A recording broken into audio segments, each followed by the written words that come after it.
परम सत्कार योग गुरु प्यारी साथ संगत जी राधा स्वामी जी। संगत जी, आपको पता ही है कि इन दिनों हजूर जी अमेरिका में हैं और हर तीसरे या चौथे दिन अमेरिका के किसी न किसी शहर में संगत को दर्शन और सवाल जवाब से निहाल कर रहे हैं। यह कुछ सवाल जवाब हमें मिले हैं जो हजूर जी ने अभी हाल ही में 4 से 5 दिन पहले अमेरिका के कैलिफोर्निया में यूबा सिटी में किए हैं। यह सवाल जवाब 7 जुलाई के हैं। संगत से विनती है, सवाल जवाब खुद भी सुनिए और दूसरी संगत के साथ भी शेयर करें और कमेंट में राधा स्वामी जी ज़रूर लिखें। सबसे पहले एक भाई ने हजूर जी से कहा, हजूर जी, मेरी बहन और जीजा कैलिफोर्निया में रहते थे और एक दिन मेरे जीजा ने मेरी बहन को गोली मार दी और उसकी डेथ हो गई। हम 3 भाइयों की इकलौती बहन थी और उसने हम सारे भाइयों को आपस में बांध कर रखा हुआ था और उस जालिम ने, हमारे जीजे ने हमारी बहन को गोली मार दी और फिर आज वो आज़ाद घूम रहा है और ना ही उसको इस बात का पछतावा है। लेकिन मैं उसको नहीं छोड़ूंगा, वो इंडिया में रहता है और जब मैं वापस जाऊंगा तो अपनी बहन का बदला ज़रूर लूँगा। हजूर जी ने समझाया कि बेटा, अगर आप भी वही काम करोगे तो आप में और उसमें क्या फ़र्क रह जाएगा। जो सज़ा उसको मालिक ने देनी है उस सज़ा के हकदार फिर तुम भी बन जाओगे। हजूर ने समझाया कि बेटा, मालिक कर्मों का हिसाब ज़रूर लेता है, इसलिए आप खुद ऐसा स्टेप उठाने की मत सोचो, नहीं तो आपके ऊपर कर्मों का बोझ पड़ेगा। हजूर ने सलाह दी कि जैसे आपकी बहन ने आपके परिवार को बांध के एक साथ रखा हुआ था, ऐसे ही आप भी जो है अपने परिवार को एक साथ बांध कर रखते हो और अगर आप भी ऐसा करोगे तो उनमें और आप में जो है क्या फ़र्क रह जाएगा। हजूर जी ने यह बात उसे बोली जो बता रहा था कि उसके जीजे ने उसकी बहन को गोली मार दी। तो हजूर जी ने सलाह दी कि जैसे आपकी बहन ने आपके परिवार को बांध के एक साथ रखा हुआ था, ऐसे ही आप भी अपने परिवार को अब आपस में जुड़कर रहने की प्रेरणा दो। अपनी बहन का फ़र्ज़ अब आप निभाओ। फिर एक बहन ने कहा कि हजूर जी, मैं बहुत दुखी हूँ और मेरे ससुराल वाले आपको और बाबा जी को बहुत भला बुरा बोलते हैं। आपको और बाबा जी को पखंडी बोलते हैं, बहुत परेशान करते हैं, टॉर्चर करते हैं। मेरे लिए अपने बच्चों को पालना भी मुश्किल हो गया और मुझसे सहन नहीं जाता। अगर मैं आगे बोलती हूँ तो मैं भी बुरी बनती हूँ और नहीं बोलती तो भी मैं बुरी बनती हूँ। खुद को बहुत कमज़ोर महसूस करती हूँ। मुझे समझ नहीं आ रहा कि मैं क्या करूँ। ऐसे तो मुझसे जिया नहीं जाएगा। अब आप ही कुछ करो, नहीं तो मैं खुद को कुछ कर लूँगी। हजूर जी ने समझा, बेटा, आगे आने वाला टाइम औरतों का ही है। कौन कहता है कि आप कमज़ोर हों। आगे हजूर ने सलाह दी कि आप अमेरिका में रहते हो और आपको ये पता ही होगा कि औरतों के क्या हक़ हैं और अगर आप उनका टॉर्चर सह रही हो तो उनसे बड़ी गुनहगार तो आप हो, क्योंकि टॉर्चर करने से ज़्यादा गलत टॉर्चर सहना है। फिर हजूर ने कहा कि उनको आप कह देना कि नवा बाबा आ गया है, उनको जाकर बोलो जो बोलना है, वो बताएंगे कि कौन पखंडी है। यह जवाब सुनकर बहन को हौसला आया और हजूर ने कुछ इस तरीके से बहन को समझाने की कोशिश की, मैं तेरे साथ हूँ, चिंता ना कर। फिर एक 10 साल के बच्चे ने इंग्लिश में सवाल किया जो मैं आपको हिंदी में सुना रहा हूँ। यह 10 साल का बच्चा ऐसा सवाल कर रहा था जो शायद हमारे बच्चे इस उम्र में सोचते भी नहीं होंगे। इस बच्चे ने पूछा कि हजूर जी, मैं आपके साथ अंदर से कैसे कनेक्ट हो सकता हूँ। हजूर 2 मिनट तो इस बच्चे को देखते रहे और इस बच्चे से निकर और ब्लेज़र पहना हुआ था। बच्चे ने निकर और ब्लेज़र पहना हुआ था। हजूर जी ने बच्चे को कहा, पहले तो मुझे ये बता, तेरा ड्रेसिंग सेंस तो बहुत स्टाइलिश है, ब्लेज़र बहुत सुंदर है, तेरा क्या तेरे बाप भी स्टाइलिश है। और यह सुनकर हंसने लगे। फिर यह बच्चा कहने लगा, हजूर जी, मैं अपना ब्लेज़र आपको दे देता हूँ। हजूर ने मजाकिया अंदाज में कहा कि बेटा, तेरा कोट मुझे पूरा नहीं आएगा। संगत फिर से हंसने लगी थी। बच्चा कहने लगा, हजूर जी, आपने मेरे सवाल का तो जवाब नहीं दिया कि मैं आपके साथ कनेक्ट कैसे हो सकता हूँ। हजूर जी ने जवाब दिया कि तू यहाँ मेरे पास आ। बच्चे की माँ ने और पास बैठी संगत ने कहा कि जाओ बेटा। तो बच्चा स्टेज पर गया और हजूर जी ने हाथ आगे किया तो बच्चे ने हजूर जी के हाथ पर अपना हाथ बजाया, जैसे अक्सर जब हम बहुत खुश होते हैं तो अपने दोस्तों के साथ करते हैं। फिर हजूर जी बोले, अब हम कनेक्ट हो गए हैं, आज के बाद तुझे किसी चीज़ की चिंता नहीं करनी, बस याद रखना करना मैं आ जाऊंगा। यह दृश्य देखकर संगत भावुक हो गई थी। फिर एक लड़का हजूर के आगे हाथ जोड़कर विनती करने लगा, हजूर जी, मैं अपने माँ बाप के बहुत पैसे लगाकर यहाँ आया हूँ और यहाँ से जाना नहीं चाहता। आपसे अरदास कर रहा हूँ कि मुझे यहाँ पक्का करवा दो। हजूर जी ने समझाया कि बेटा, आप अपनी तरफ से मेहनत करो, इस देश के कानून के हिसाब से हर काम करो, मालिक ज़रूर कृपा करेगा। फिर एक भाई ने पूछा कि हजूर जी, कभी कभी घर परिवार में आपस में बहस और लड़ाई हो जाती है, तो क्या इससे भी कर्म बनते हैं? हजूर जी ने कहा कि बेटा, ऐसा कौन सा घर है जहाँ लड़ाई नहीं होती हो?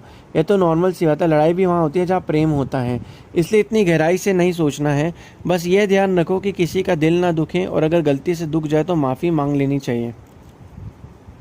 फिर एक छोटा बच्चा हजूर को इंग्लिश में कहने लगा, हे ड्यूड, हाउ आर यू? यह सुनकर संगत हंसने लगी और हजूर जी ने भी हंसते हुए जवाब दिया, आई एम फाइन ड्यूड। फिर एक बहन रोते हुए हजूर जी को कहने लगी, हजूर जी, आप बाबा जी को क्यों साथ नहीं लाए?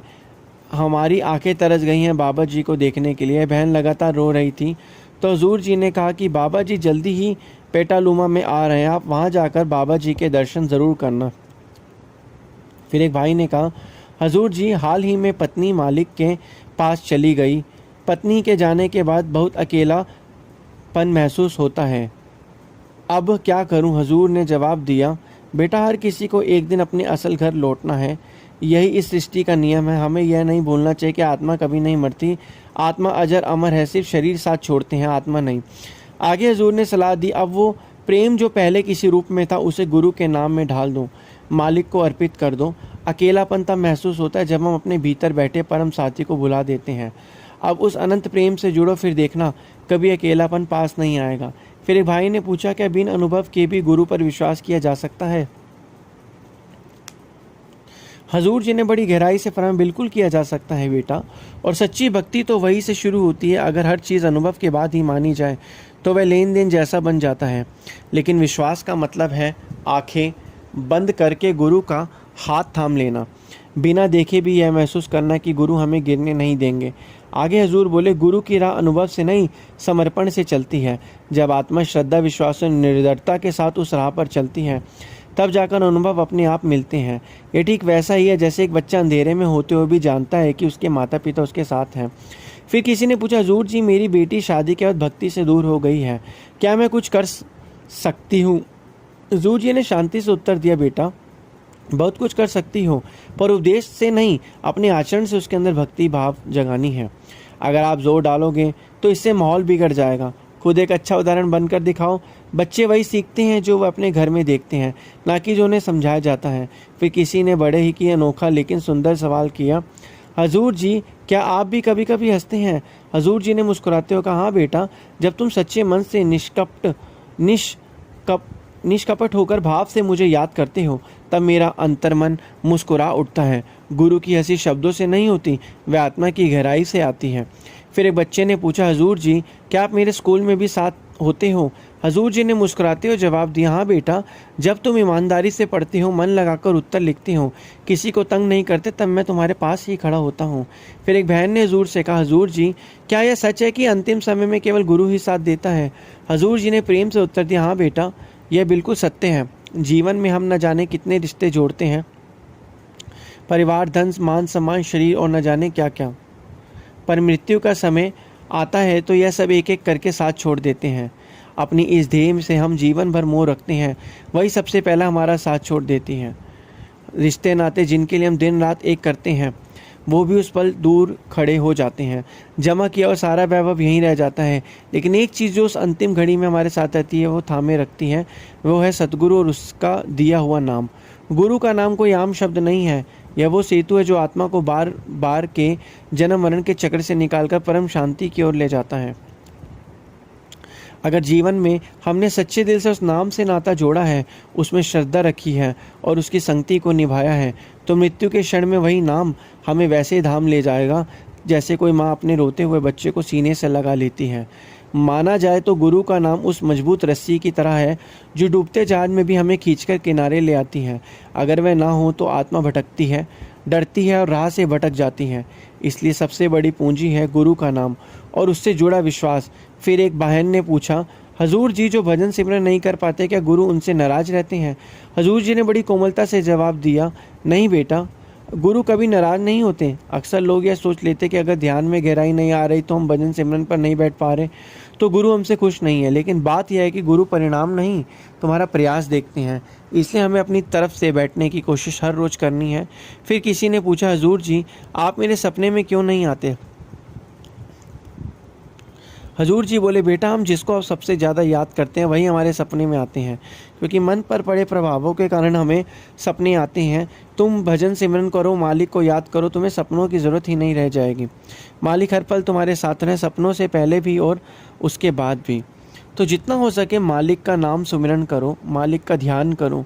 जितना तुम मालिक का ध्यान करोगे तो चारों तरफ तुम्हारे मन के अंदर मालिक ही मालिक होंगे। जब मालिक का ध्यान तुम्हारे मन के अंदर बसा होगा तब तुम्हें किसी भी चीज़ की चिंता नहीं होगी, किसी भी चीज़ का भय नहीं होगा, किसी भी चीज़ का डर नहीं होगा। सिर्फ और सिर्फ एक भगवान का नाम तुम्हारे दिल के अंदर रहेगा और वो तुम्हें सच्ची शांति, सच्चा सुख और सच्चा आनंद देगा।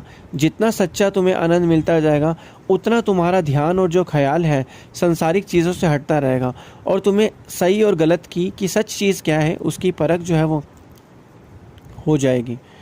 तो इसी तरीके से जब तुम भजन सिमरन करो, मालिक को याद करो, तो तुम्हें सपनों की ज़रूरत ही नहीं रह जाएगी। मालिक हर पल तुम्हारे साथ हैं, सपनों से पहले भी और उसके बाद भी।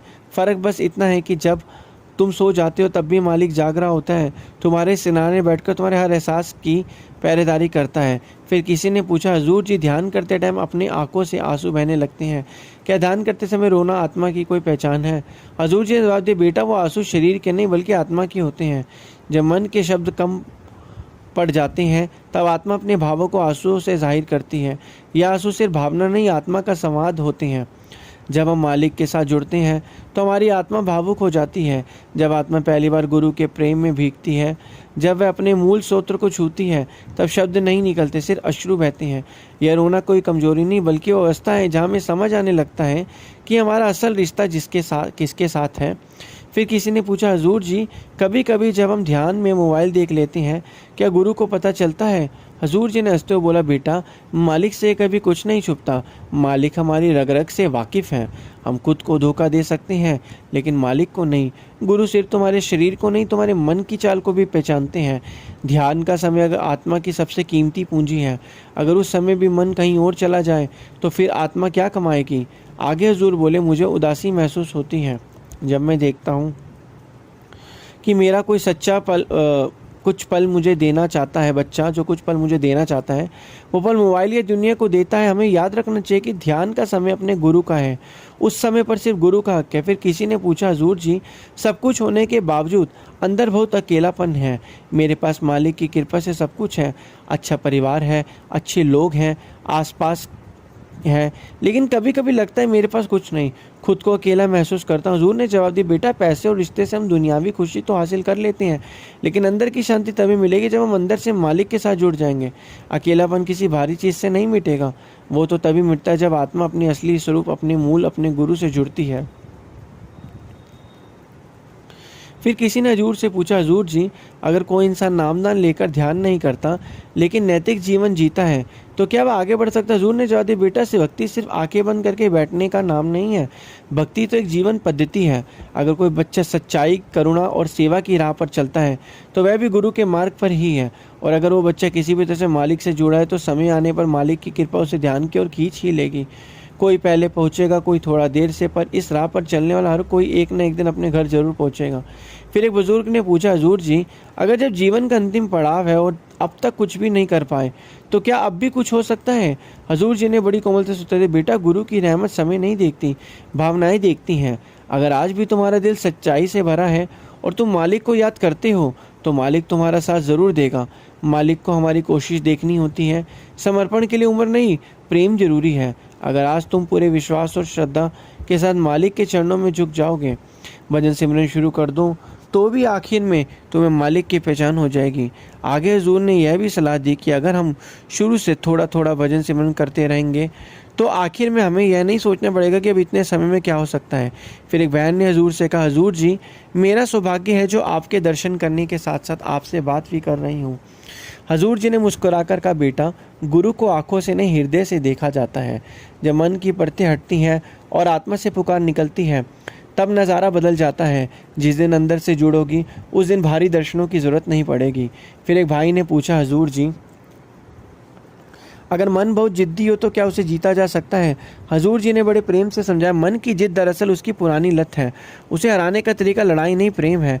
तुम जितना मन को गुस्से से या लड़ाई से समझाओगे उतना ज़्यादा रिएक्ट करेगा और तुम्हारे काबू में नहीं आएगा। अगर तुम हर रोज़ थोड़ी देर भी मन को सुमिरन की ओर मोड़ो तो एक दिन वो खुद शांत हो जाएगा। गुरु की कृपा इतनी प्रबल है कि उसके सामने सबसे ज़ोरदार मन भी नतमस्तक हो जाता है। तुम बस अपने प्रयास में टिके रहो। हर दिन की छोटी लगन ही इस मन को साधने का रास्ता है। और फिर वही मन जो आज तुम्हें रोकता है कल तुम्हारे साथ भजन पर बैठेगा। फिर किसी ने हजूर से पूछा, हजूर जी, अगर मैंने पहले कभी गुरु को सच्चे दिल से नहीं पुकारा तो क्या अब बहुत देर हो गई है? हजूर जी ने गहरी शांति से कहा, नहीं बेटा, गुरु समय नहीं गिनता,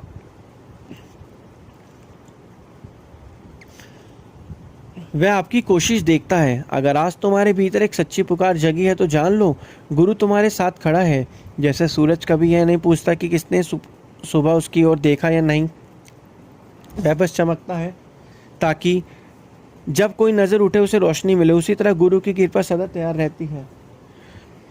और फिर किसी ने पूछा, ध्यान के समय जो रोशनी दृश्य दिखाई देते हैं क्या वही आत्मिक प्रगति का संकेत है?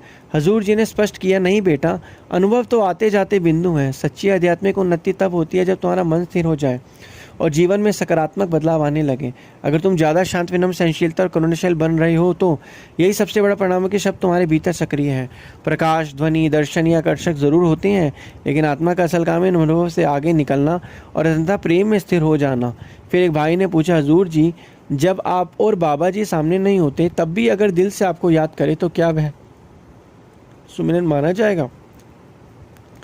हजूर जी ने बड़े प्रेम से कहा, बेटा, सिमरन तो मन की गहराई से होता है।